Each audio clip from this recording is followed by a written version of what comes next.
வீடு பெருக்கிறதுக்கு விட்டுட்டு நான் இங்கே வந்து உனக்கு வேலை பண்ணிட்டு இருக்கேன்.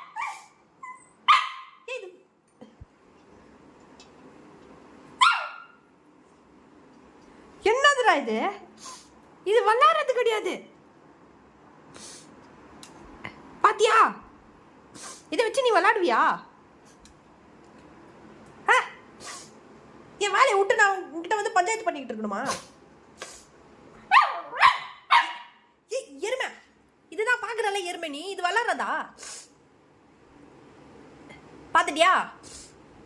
இதுதான் இருக்குது, அது ஃபுல்லா பாரு. இது ஃபுல்லா இதுதான். எதையுமே வச்சு விளையாட முடியாது உன்னால. சும்மா கத்திக்கிட்டு கிடக்காத.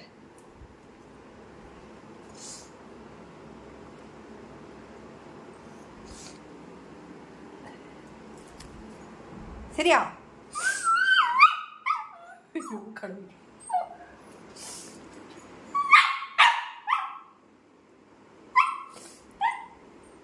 அது விளையாடுறது இல்லடா.